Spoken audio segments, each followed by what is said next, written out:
আচ্ছা জানো, গুরুজনের একটা কথা বলেন যে ধলা মেয়ের এক রূপ, কালো মেয়ের আর এক গুণ।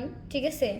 তো জাতের মেয়ে কালো ভালো, আর গুণের মেয়ে কিন্তু ধলা হলেও এত সুন্দর নয়, কারণ শরীর চকচক করলে তার মনটা চকচকে থাকে না। আর আমি কালো দিকে হয়তো আমার সাথে কেউ প্রেম করতে চাচ্ছেন না বা আমাকে বিয়ে করতে চাচ্ছেন না, কিন্তু একবার সাগরে ডুব দিয়ে দেখে নেই না যে প্রেম করা আর বিয়ে করা কত মজা। কারণ যতটুকু হয়তো ভাবতেছেন যে আসলে সুন্দর মেয়ে, চামড়া সুন্দর তাই ওর সব কিছু সুন্দর হতে পারে, এমনও সুন্দর হতে পারে, এটা তো নাও হতে পারে।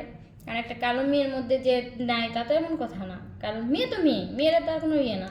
তো একটা সুন্দর মেয়ে ছে, আমি মনে করি একটা কালো মেয়ের মনও ভালো থাকে, বা সে তার স্বামীকেও সুখে রাখতে পারে, বা বন্ধুরা যারাই হোক সে এনজয়ও ভালো করতে পারে।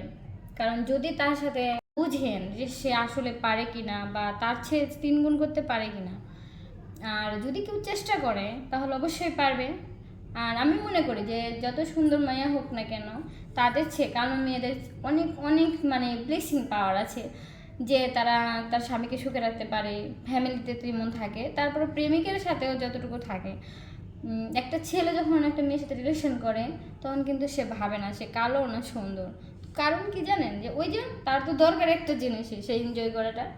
কিন্তু এনজয় করার সময় যখন সে বুঝতে পারে যে না আসলে এনজয় করতে করতে এমন জায়গায় গেছি যে সেখান থেকে সে আর বেরোতে পারে না, তো এই হিসাবে বোঝা যায় যে একটা মানে সুন্দর চামড়া ছেও হলেও কালো মেয়েটার তার গুণ বেশি থাকে।